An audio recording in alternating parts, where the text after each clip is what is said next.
আপনি কি নিজেকে নিয়ে হতাশ? চারপাশের লোকজন আপনাকে নিয়ে বলছে আপনাকে দিয়ে কিচ্ছু হবে না। তাহলে আমি বলবো, নিজেকে হতাশা থেকে বের করে আপনি আপনার কাছে প্রতিজ্ঞা করুন, সব কিছু পুনরায় তৈরি করুন। চিৎকার করে বলুন রিস্টার্ট। আমরা সবাই জীবনে কখনো না কখনো ফেল করেছি। কেউ পরীক্ষায় ফেল করেছি, কেউ কোনো কাজে ব্যর্থ হয়েছি, কেউ বা আবার নিজে তৈরি করেছি যেই প্ল্যানগুলো, সেই প্ল্যানেই ফেল করেছি। নিজের তৈরি করা রুটিনে ফেল করেছি। ফেল করার পর আমরা নিজেরা হাল ছেড়ে দিই, নিজেদেরকে ব্যর্থ হিসেবে ধরে নিই। আমরা ভাবি আমাদের দিয়ে হয়তোবা আর কিছুই হবে না, কিন্তু আসলে এটা ঠিক নয়। সত্যিটা হলো এটাই, জীবন কখনো থেমে থাকে না। যতক্ষণ আপনার দেহে প্রাণ আছে, নিঃশ্বাস আপনার চলছে, মানে আপনার কাজ, আপনার দায়িত্ব আপনাকে চালিয়ে যেতেই হবে। বিসমিল্লাহির রহমানির রহিম। হ্যালো এভরিওয়ান, আসসালামু আলাইকুম। কেমন আছেন সবাই? আশা করি কাছে ও দূরে, দেশ কিংবা দেশের বাইরে, যে যেখান থেকে আমার আজকের ভিডিওটি দেখছেন বা শুনছেন, মালিকের দয়ায় সবাই সুস্থ আছেন, ভালো আছেন, নিরাপদে আছেন। আমরা আলহামদুলিল্লাহ আপনাদের সকলের দোয়া ও ভালোবাসায় আলহামদুলিল্লাহ মালিক রেখেছে ভালো।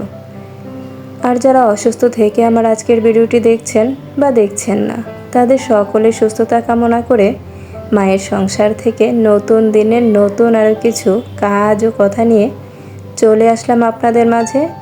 আশা করছি বরাবরের মতো আমার আজকের ভিডিওটি আপনাদের কাছে বেশ ভালো লাগবে। চলে আসি মূল আলোচনায়।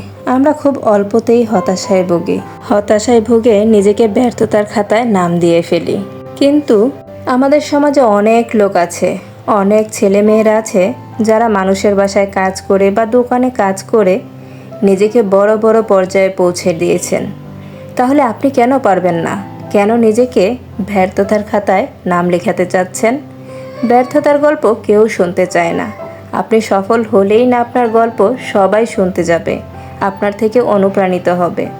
ব্যর্থ হতে গিয়ে আপনি অনেক কষ্ট ফেস করবেন, কিন্তু আপনার গল্প কখনোই কেউ শুনতে আসবে না। নিজেকে সব সময় রিস্টার্ট রাখার চেষ্টা করবেন। আজ আপনি ব্যর্থ হয়েছেন, কিন্তু থেমে থাকার জন্য নয়, নতুনভাবে শুরু করার জন্য। জীবনটা কোনো খেলা নয়, জীবন হলো চ্যালেঞ্জ। আপনি নিজেকে চ্যালেঞ্জের মাধ্যমে ধরে এগিয়ে নিয়ে যান, অবশ্যই আপনি সফল হবেন। আমি বলবো 7 দিনের একটা চ্যালেঞ্জ নিন। এই 7 দিন পর আপনি আপনার নিজেকে চিনতে পারবেন না। 7 দিন আপনি এই রুটিন মতো নিজেকে তৈরি করে দেখুনই না। জীবনে তো কত সময় আমরা এদিক সেদিক নষ্ট করি। 7 দিন না হয় আমার কথায় কাজ করেই দেখতে পারেন।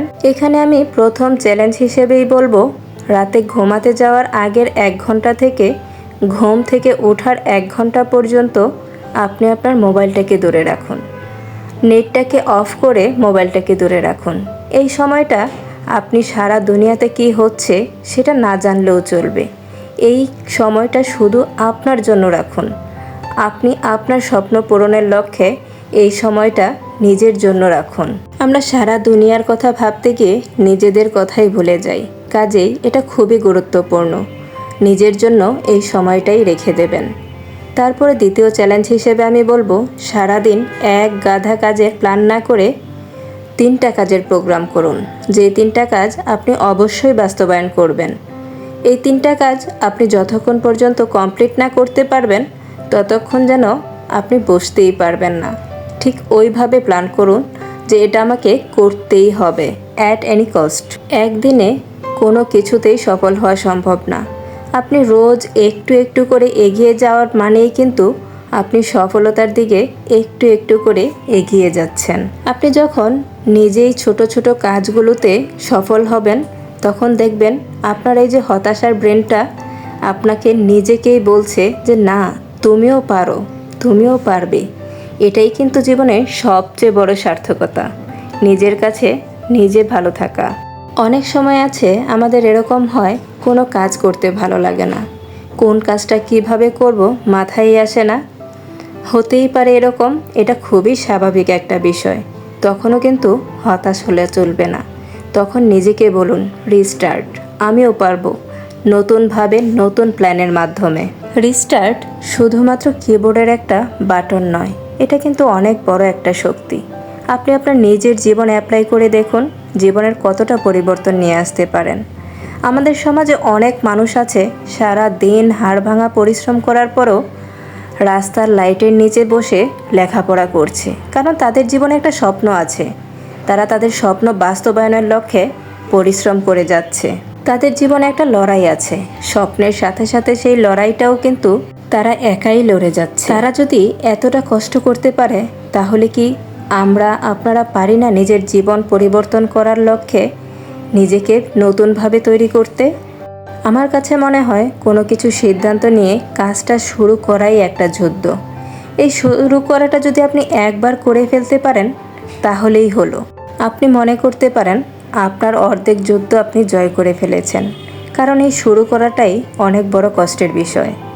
একবার যদি শুরু করতে পারেন সাহস নিয়ে, তাহলে বাকিটা ইনশাল্লাহ মালিকের ভরসায় হয়ে যাবে, কিন্তু আগে শুরুটা করতে হবে। চতুর্থ চ্যালেঞ্জে আমি বলবো নিজেকে গুছিয়ে রাখার কথা। আপনার চারপাশের পরিবেশটাকে একটু গুছিয়ে রাখুন। সেটা আপনার বইয়ের টেবিল হোক বা আপনার কাজের জায়গা হোক। নিজের স্বপ্নটাকে পড়ার টেবিলে বসলে সামনেই যেন দেখতে পারেন। ওইভাবে বড় করে একটা পোস্টারের মতো বানিয়ে সামনে রেখে দিন। খেয়াল করে দেখবেন আপনি যেই বিষয়টা পড়ে একদমই মনে রাখতে পারছেন না, আপনার মাথার মধ্যে একদম ভার হয়ে আসছে, মনেই থাকতে চাচ্ছে না, সেই বিষয়টাকে আপনি যদি দূরে সরিয়ে রাখেন তাহলে কিন্তু সেটা কখনো আপনার পড়া হবে না বা মুখস্থ হবেই না। আর সেই সাবজেক্টটাই যদি সেই বইটা আপনি সবসময় সামনে রাখেন, প্রতিনিয়ত পড়তে থাকেন, ওই ভয়টাকে কাটিয়ে কিন্তু আপনি সেই পড়াটাই মুখস্থ করে ফেলতে পারবেন। কাজে আপনার যে স্বপ্নটা আছে, যেটা নিয়ে আপনি ভয় পাচ্ছেন, সেটাকে ভয় না পেয়ে আপনি যদি সামনে টানিয়ে রাখেন, তাহলে সেই স্বপ্নটা আপনার অতি নিকটেই মনে হবে। আপনার আশপাশ যত পরিষ্কার পরিচ্ছন্ন থাকবে, আপনি ততই আপনার লক্ষ্যের দিকে ফোকাস করতে পারবেন। আপনি আপনার লক্ষ্য যতই টেবিলের সামনে টানিয়ে রাখুন, যদি সব অগোছালো থাকে, অগোছালোর ভিতরে কিন্তু আপনার লক্ষ্যটা ধামাচাপা পড়ে যাবে। কাজেই পরিষ্কার পরিচ্ছন্ন রাখলে আপনার লক্ষ্যটা আপনার চোখের সামনে সারাক্ষণ থাকবে। আর সেই লক্ষ্যে কাজ করতে পারলে অবশ্যই একদিন মালিকের দয়ায় লক্ষ্য পূরণও হবে। পঞ্চম চ্যালেঞ্জ বা অভ্যাস হিসেবে আমি বলবো নিজেকে আয়নার সামনে দাঁড় করান।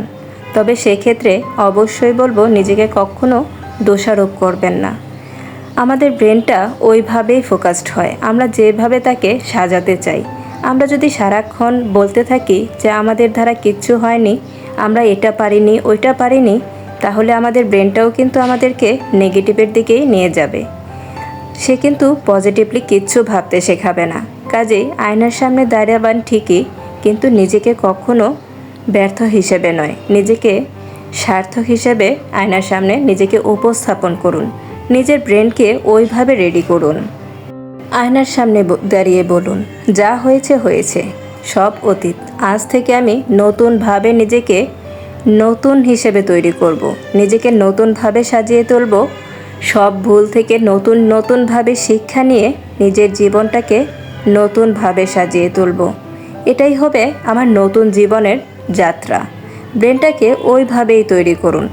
নিজে কতটা ব্যর্থ ছিলেন ওইটা দিয়ে নয়, কতটা সামনে এগোতে পারবেন ওইটাই হবে আমাদের নতুন প্রোগ্রাম। এবং সেই প্রোগ্রামে আমরা এগিয়ে যেতে পারবো তখনই যখন আমরা ওই লক্ষ্যে কাজ করব। শুধু প্ল্যান প্রোগ্রাম করে বসে থাকলে কিন্তু আমাদের কোনো কিছুই হবে না। প্ল্যানের সাথে সাথে কর্মগুলোকেও আমাদের চালিয়ে যেতেই হবে। একটা কথা মনে রাখবেন, আমি আমার ক্ষুদ্র জ্ঞানে বলছি, আপনি আপনার জীবনের সাপোর্ট সিস্টেম হিসেবে আপনি আপনার নিজেকে তৈরি করুন। আপনার জীবনে অন্য কাউকে সাপোর্ট সিস্টেম বা বলতে পারেন মূল ভীম হিসেবে দেখবেন না। নিজেকে নিজের সাপোর্ট সিস্টেম ভাবুন, নিজেকে নিজের সাপোর্ট সিস্টেম হিসেবে তৈরি করুন। তাহলেই দেখবেন জীবনটা অনেক সুন্দর হয়ে গেছে। অনেক জ্ঞানী গুণী মানুষের কথা, নিজের লড়াইটা সবসময় নিজেকেই লড়তে হয়, নিজের সাপোর্ট সিস্টেমটা নিজেকেই হতে হয়। বিশ্বাস করুন, জীবন সবসময় আপনাকে নিচের দিকে নামাতে চাইবে। আপনার চারপাশের মানুষ আপনাকে নিয়ে অনেক গসিপ করবে, সবার সমালোচনার মোক্ষম পাত্র হবেন আপনি। আপনি কি চান আপনার নিজের জীবনটাকে সবার সমালোচনার জয় হিসেবে নিচের দিকেই ধাবিত করতে? যদি না চান, তাহলে আজ থেকেই নিজের মধ্যে এই 5টি চ্যালেঞ্জ নিয়ে কাজ শুরু করুন। ইনশাল্লাহ মালিক চাইলে 7 দিনের মধ্যেই নিজের পরিবর্তন নিজে লক্ষ্য করতে পারবেন। যাই হোক, আজকের ভিডিও থেকে আমি এখানেই বিদায় নেব। মালিকের দয়ায় সবাই সুস্থ থাকবেন, ভালো থাকবেন, নিরাপদে থাকবেন। ভিডিওটি কেমন লেগেছে অবশ্যই জানাবেন। ভালো লাগলে লাইক, কমেন্ট, শেয়ার করতে কেউ ভুলবেন না। সবাই সুস্থ থাকবেন, ভালো থাকবেন, নিরাপদে থাকবেন। আল্লাহ হাফেজ। আসসালামু আলাইকুম।